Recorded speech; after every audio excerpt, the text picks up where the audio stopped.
All right, another day with Mr. Coach Dylan and myself. So, Dylan and I both went through some material from PRI this past weekend on the neck and how it influences pretty much everything, whether it's autonomic function. So that means the where the atlas and the occiput hold the head on top. The foramen magnum has all the brainstem stuff coming down through it. So if it's compressed or shut off because of the way the neck is oriented, you will lose maybe some vagal tone, which then changes how your cardiac system is working. It changes how some of the bones in the face sit, which kind of gives you different information from barometric pressures to how the visual system, the auditory system, how the jaw sits, like all these things are now affected from it. And it was pretty interesting just how much kind of runs through this one space and how much it orients the rest of the body. So it was very PRI, Postural Restoration Institute is probably the best company I know for anatomical function and also how it relates to everything else. They do a very good job of tying it all together. Whereas some of the other commercial systems seem to just look at movement through kind of joints and muscles, which kind of doesn't take into consideration all the rest of the functions, whether it's respiratory or autonomic or the other senses. So they did a really good job. What were your thoughts on that course? We talked about it a little bit before, but it was pretty dense, the material. Yeah, It was a long course, but especially towards the end, it was really interesting seeing the changes in terms of what they were going after, and how they were applying everything that they were talking about, and seeing real life cases of how they were able to change, and ultimately they made pretty good big impacts on some of those people's lives. They were in a lot of pain and stuff like that. It was mostly pain, right? Pain relief. Yeah, what's Headaches, probably more different interesting things. with that stuff is what I thought was pretty impactful is so the example that they did with, and because here's the thing too, is I've heard other people talk about this stuff where remember Tony Holler was talking about the kids that came up with hamstring pulls during sprinting, and the first thing he asked is hey, did you just get your braces adjusted? Oh Right. yeah. And one of the case studies they talked about in this course was that this girl came in with knee pain, and they ended up having to cut the wire between her two front teeth of her braces so that the jaw could actually move in a hemispheres fashion as opposed to one structure. And it allowed then her neck to move, which then allowed her rest of her body to kind of free up. So it's always interesting that we look at this one site when in reality you have to kind of take into consideration this whole system. And that's where I feel this, we get people that come in here and they've been at PT or something, or a doctor told them it's something. And, we get them and we assess their movement as a global function. You're like, all right, it could, yeah, your knee hurts, but man, nothing else is moving either. So how do you know that's just the end result of all this stuff not working together? Where would you start rather than just be all right, do ice or terminal knee extensions or something like that? Yeah. Yeah, and I think what was interesting too was it was when they were, Lori, whoever was talking, it wasn't the instructors, it was some of the other people in the thing. They were explaining hey, this is your case or whatever that they were presenting. And she's like, oh, I did this and this, which it was some of the drills that we use. Yeah. So I guess I was expecting all this new different stuff, but I don't know if they were just using the same drills and maybe tweaking them slightly, or that it was just, the concept of expansion and compression that they were just applying that better. They're wall supported breathing and something else I remember them saying. So I think what's also pretty cool is you listen to a lot of stuff we've been kind of pursuing with Bill Hartman and his whole concept of really simplifying everything into these couple of different strategies in terms of infrasternal angle as a good assessment measure, seeing where someone might be more biased towards expansion or compression or exhalation and inhalation, and then taking and making your exercise selection kind of geared towards whatever you think they need or what they're already good at to give them a little bit more stuff. This takes into account everything that lies underneath that's very detailed. I agree what you were saying too. I was lost half the time where they're talking about temporal bones externally rotating so that the head can expand, and the sphenoid in the back of the right behind it, and the occiput laterally flexion oriented to one side, and that one side has to flex while the other extends. I'm like, all right, enough of this. I can't see inside someone's skull, so I'm not really care. I don't really care what the hell's going on. Just tell me how we change it. But it gives you a much better appreciation for what actually you have to do to become really athletic.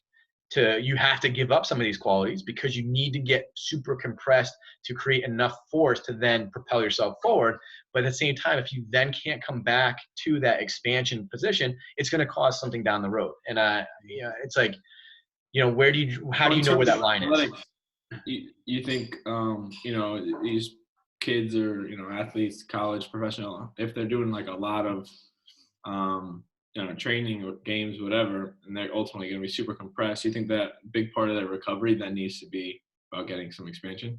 Yeah, right. I mean, I think that's probably one of the easiest ways to simplify it is to be like, listen, if you are constantly, it's like, it makes me think of so when they were talking about the head narrowing, right? So I mean, this is some crazy stuff in that as you get these compensatory strategies, your head will actually change somewhat structure and start to narrow and get forward, right? And that's also this like forward head posture is kind of that uh, outcome. And what that does is it then makes you lose your ability to rotate and laterally side bend. If you can't laterally side bend and rotate, basically that's what athletics is and human function in a nutshell. And I think if we have that strategy or we're developing that strategy, it's probably how you become pretty fast, right? So you have to get some compensatory strategy on the backside to push you forward really quickly. But what they were also saying is that if the head can't move backwards, right, then everything's moving forward. You then are almost going to fall on your face unless you have constant tone to hold you up, right? And that's where we see hip flexors getting smoked and stuff like that. So if we need that strategy during our game, we better restore it on the back end afterwards. I think in some cases it just naturally happens, but I think at a high level, you probably have so much, like you were saying, so much time under that strategy, you probably have to do something to bring it back.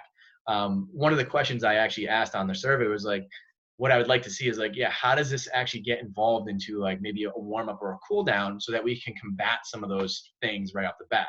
Yeah, and that's a big thing. Like I was talking to Eric at PT the other day about it, and it was like similar views to you. It's like, yeah, this stuff is pretty cool, but it's like, where does it fit into like an actual training concept? And it's like that Twitter post I sent you a while ago when it was like training then, and they're like back squatting like something super heavy. It was like training now, and it was somebody doing like side lying to pull back. Yeah. So I think we have to be cognizant that there's some people that actually need more compressive strategies. Some people might need a little bit more expansive strategy. And actually, I don't know, I can't remember what it was. I think it was the Q&A call with Bill Hartman and Mike Robertson like a couple weeks ago. And Bill Hartman was like, yeah, listen, don't tell anybody, but some people don't need to lift weights. And same thing with Tony Holler, right? He's talking about some of their sprinters. He's like, I don't really want them lifting because that's not going to help them in sprinting to some degree. Because Right? they're Like, I already want, compressed. huh?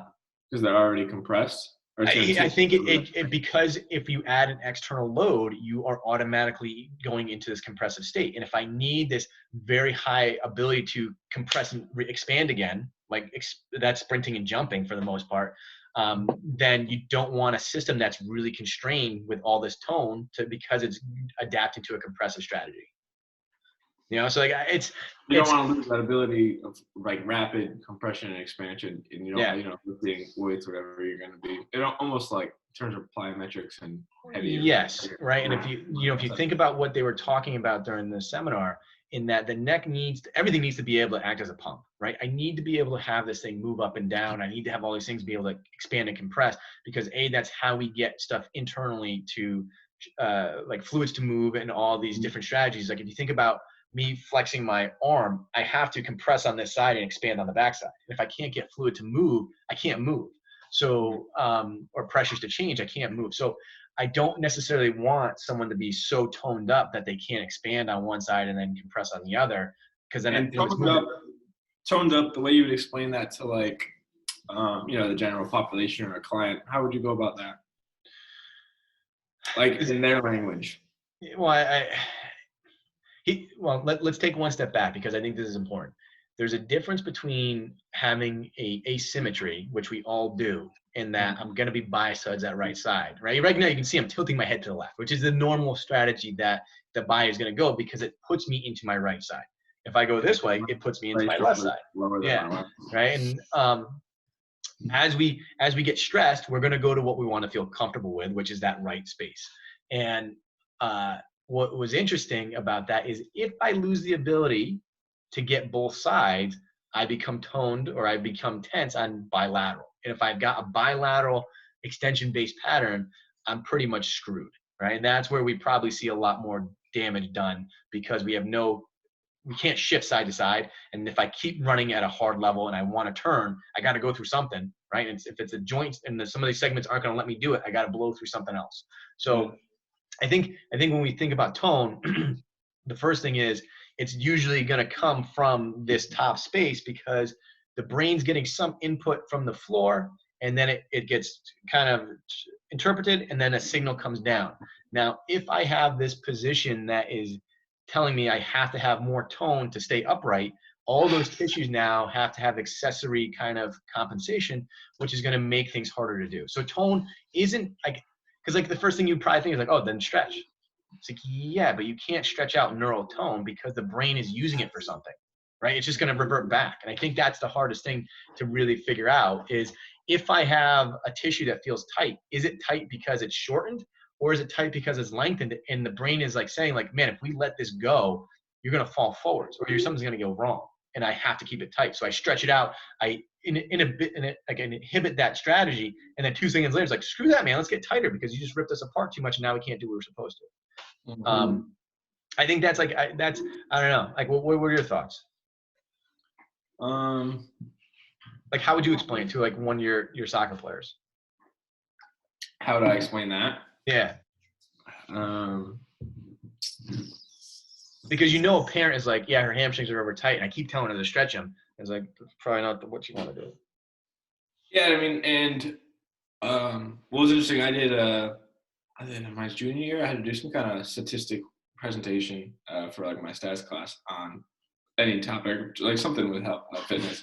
I did hamstrings, and I remember I started doing the PRI breathing and checking hamstring, the toe touch again. Yeah. Which was interesting because I was originally about ACLs and hamstrings, and then I think it was about ACLs and hamstrings. And then people constantly be saying they have tight hamstrings, so I did the whole thing with the 90-90 breathing with my whole team basically, and I forget what my results were, but nearly everyone that had not a good toe touch was able, like if they were going midway down their shin, they were able to get down to like their tongue of their shoe, and then obviously if they were already down there, they didn't really need to get much further. They were probably in a good position or just super flexible, which you might need to end up giving maybe. Yeah, no. So like that's the thing is hypermobility. Well, I can't really think of any of my teammates that were like super flexible. They might have just been, I'm fine. No, but I mean, like you think about other sports, right? So I mean, I think Cressy does a great job with this with his baseball players in saying like, listen, yeah, if you have someone that's hyper lax, right, or hypermobile, the last thing you want to do is give them a stretching program, right? Like that's only reinforcing this idea of this constant expansion. They need to be actually strength training. Like they need that compressive state to hold that joint in a better position. Yeah, if I had to explain it to a parent, and the way I've had to do it, I think a couple times, that works. I mean, it might not be 100% correct with all this information we know now, or slightly different in terms of relation. It was just, like explaining that this is like the back of their pelvis, this is the front, and their hamstrings attached here. So if they're like super rolled up, like anterior tilted. Yeah, anterior tilted. That's going to lengthen out the hamstring, which now is going to be super tight. It's going to feel like compressed, tight. And whatnot, and instead of continuing to try to stretch this stuff out, you need to do something to kind of pull this pelvis back down into a neutral position. Instead of running around like this all the time. Oh, my hamstrings are super tight. It's like, no, they're super stretched out and they're just like hanging on for dear life. I mean that I think that's where I kind of really bought into this whole idea. Was I remember seeing a lot of our athletes, and you check their active straight leg grades, and they'd be up at 90, like perpendicular to the floor, maybe even a little bit back. And like, yeah, I need to stretch my hamstrings. Like, no, you don't, right? Like, that's like the last thing you want to do. And then all of a sudden you would see like, it has nothing to do with that hamstring mobility. It's actually this low back that is stuck, which is, to your point, holding that pelvis in a different position. And you keep going up the chain. Well, if I can't expand on that back position and in the upper dorsal or the upper back position, I will never get a rib cage that doesn't also tip or compress forward. And then now to find out, well, if this neck is kind of always stuck in one spot, it's going to kind of keep reinforcing the signal down the chain. I think that was Bill Hartman also had a good Q&A the other day where he was like, listen, if I'm going to look at a problem, so I've got maybe a compressive strategy on the pelvis, I probably have to invert the issue and work my way down than to start at the pelvis and work my way up.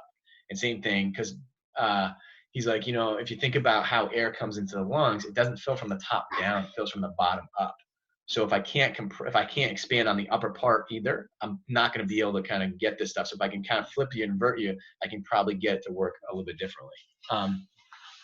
So it's interesting to look at this stuff. And to your point that you said earlier, it's hard to figure out sometimes where does this fit into our training model.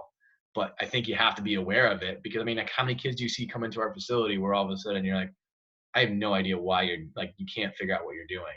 Like some of these exercises, they just move around like, fish out of water. And now you might have a better understanding and we can quickly change something within our scope. For you personally, what have you noticed doing some of this stuff? Well, I think the big thing there, again, I was talking to Eric about it the other day, because he's like, kind of talking similar, like, he's like, I know Tommy's big into it. And, it's just about trying to find, how applicable is some of this stuff. And I was like, yeah, I think what got me to buy into it so much was not only seeing, like, the athletes kind of getting results and stuff like that, but also, like, when I first started working, I had the adductor thing, and I started doing 90-90 breathing, and then the right side lying adductor pullback, and then like the pain went from like a 8 to a 2, and then obviously throughout the season it started to go away even more so, and it hasn't bugged me since. And the annoying part was I had gone to physical therapy before that, and it was not working. And what they were, I was training, doing the summer, a game a week. And they're like, you're probably going to need to take 2 or 3 weeks off. Like, I have 8 games. I'm not taking a third of them off, a quarter, third of them off. I'm like, I don't think it's going to work like this. And it's just like, yeah, you need to like rest, do some stretches, strengthen this stuff. And then I was like, is it working? Well, it works for my knees, but. Well, what's funny is like, I think one of the pieces from the athletic side that I bought into immediately was using that same exercise, that when they were doing single leg hops, the right leg looked like it was glued into the ground. They could get power. They were controlled. That left leg literally looked like it was somebody else's leg underneath them. Right. And then we do an adductor pullback or some kind of shift into that left side. And then they go up the stairs and it's just like, wow, they look equal. And they'll come down like, what did you do? I'm like, I didn't do anything. I just got you to feel that left side, which you're so stuck in your right. And now you can get power out of both, And so I think in that case, it's like super important that we have to be mindful. The other thing too is like, I don't know, man, like the more I watch people squat or deadlift or do anything, and you see this shift towards one side or the other, that, man, if I keep loading that, it's going to come at a cost at some point. Yeah. Right. And like, I think what's hard is because kids are athletes are younger, they're a little bit more resilient. They don't necessarily show up right away with that stuff. But I always think like how much of a disservice and I'm doing them down the road by just constantly reinforcing that with load and patterning, whereas like, all right, what could we be doing a little bit different? I think some of the things that like Boyle talks about is like unconsciously by doing a lot of the unilateral stuff, it gives you an opportunity to kind of manage that better. But I don't know. I'm always kind of like, how much of this do we need to kind of nip in the bud a little earlier with something that's applicable, but not go overboard with it? Because you're right. I don't want these guys doing breathing drills for 20 minutes. Yeah, I mean, we have a limited, we only have 45 minutes to train. It's not that we have. What would you implement on the field, like before a game? Probably all fours. It's easiest. And actually, I've been seeing a lot of like tweets about RPR. So probably looking into that more and applying it. Because what's really cool is, people are like, somebody tweeted like thoughts about doing the RPR system training, whatever you have to do to learn it. And a bunch of people commented that were, high school strength coaches, track coaches, college track strength coaches, stuff like that. And they're like, we had zero, since I started using it, we've had zero, soft tissue injuries. And like I remember one of the tweets of the football coaches, like 0 soft tissue injuries and 1 concussion. That's what we kind of did with the girls soccer players this summer. And some of them actually kept doing it. And I think you're right. That's like one of those, costs us nothing. It costs us 5 minutes to maybe get people a little bit more up and ready to go. Yeah. With maybe some repositioning might be golden. Yeah, and I mean, you know, to wake that you know, you can do all the warm up dynamics if you want, but I think the RPR obviously attacks a little bit, you know, the nervous system, I guess, a little bit more in a certain way. Maybe it just kind of wakes it up. Well, wakes it up, but I mean, like, think about this. If you're coming in already stuck or biased towards one side, and you then just stack on a basic dynamic warm-up, like, what are you really doing? You're only grooving that a little bit more. Yeah. Yeah, wouldn't you want to kind of get a little bit more of the system kind of fully engaged? And I think using some of the RPR with some correct breathing, because I saw an RPR video the other day, and they were trying to use it to treat like low back discomfort. And I was kind of like, you're missing a lot of stuff here, right? Yeah.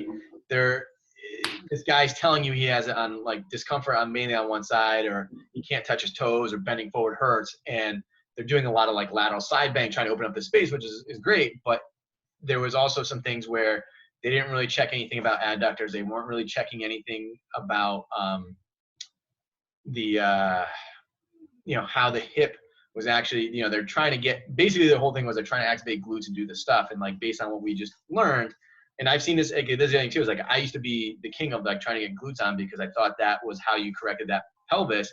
And come to find out, it's like, yeah, you don't want them on, like one side's probably more on than the other. You need to assess better to figure out, hey, which one's rotated more? How do you pull it back and then do this? Then like hit the save button on that with probably some good training. You can't just rub something and then expect it to all of a sudden magically change. So someone started to attack hamstrings a little bit more. And that was the other thing too. They didn't do shit with hamstrings, right? It's kind of like, what are we doing here? So it was. I mean, I love the concept because it's a very quick change, and you get to. It's easy. Anyone can do it right there. You don't need equipment or anything like that. But I sometimes I think it just grossly over does some stuff. But to like the thing we were just talking about, how many people are on those extreme ends of the spectrum that they need a lot more attention, something specific, or do most people fall in that middle range that we can kind of throw something general at them and they still get a pretty big benefit without any like detrimental effect? And I think that might probably be more than none. Yeah. Because like what sticks in our mind is more the ones that stand out, which are the crazy ones. Yeah. Yeah. I mean, the glaring ones. Like the glaring cases. Yeah. I mean, on the field, it's tough to, I mean, you don't have anything to, with like the wall really. You can use the bench for 90-90 breathing, which I've done in the past with individuals. Other than that, probably just stuff for the low back.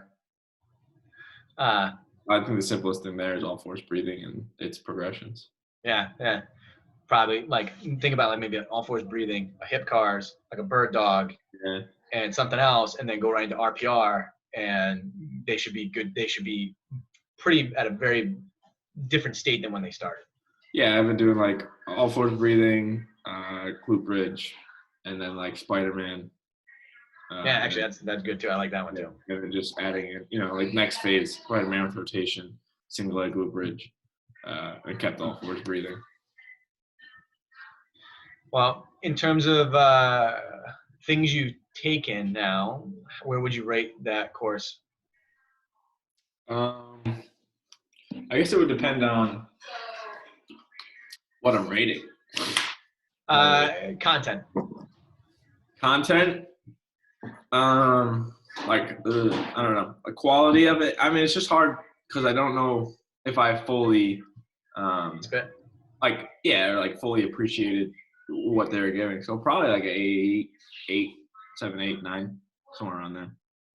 Yeah, that's what I would say. At the moment, I'm not able to apply as much, I think, about what they were talking about as, you know, everyone else that was attending. You know what I mean? Well, but I will say this. I was like blown away because I was like, how the heck did they do that? Well, so I've been playing with just turning a little to the right and then coming back this way and just getting my right shoulder up and kind of, so if normally what they were saying was we're here and then like this, and this occiput on the right side is open. I'm trying to do this and it just feels like I feel better after doing that a little bit. We've done the wall serratus one with the head tilt, and that actually, remember, my back was jacked up that weekend. Like, that actually felt the best. And then I've been having Callie do that one on the floor where you kind of look back and then look down and do that with your jaw. And she's like, yeah, she's like, man, my neck just feels so much better, like loosened up after that stuff. And it just makes me think of like, holy crap, like this stuff. I wonder if, remember when I texted you during the winter that one of the players that was at the game couldn't play? Yeah. She came to the game and was like crying because she had like slept on her neck wrong or whatever. Yes. I wonder, something like that. Well, it just, I mean, who knows that that'll happen again? But it probably would have been handy in the. Well, I think the other thing too, from our perspective, is, our goal is always to create an environment and buy-in from our athletes that, hey, we're on your side, right? Our biggest thing is to get you better, and that I want you to feel good while you do it, right? And if we have some of these tools in our belt, it makes it much easier for them to come back and be like, oh yeah, he's helped me before, he can help me again. But also to know that, like, yeah, I'm not just here to make sure we win. Like, I want you to actually like do well in everything, right? Even because like, you're not going to be playing soccer your whole life. I want you to actually feel good afterwards. There's also, it makes me think of a lot of people that I know that have had some kind of issue that all of our other stuff didn't work. And it's probably because we were missing this component. Yeah, just another tool belt, I guess. And probably an important one. All right, Hotshot, you got anything else you want to add? No, I don't think so. That's it. Any other questions? I think that's a good amount of, again, I think if people really want to learn how the human system functions as a whole and the complexity of it, PRI is probably one of the best places to go to get it. I think a lot of other systems drastically overlook a lot of these components. And, if you're just looking at fascia or you're just looking at joint position, especially if you're looking at it on a cadaver, like a dead guy type kinesiology model, man, you're missing like a ton of this stuff. And if we're looking at, again, the big thing that they bring into a lot of this stuff is glasses,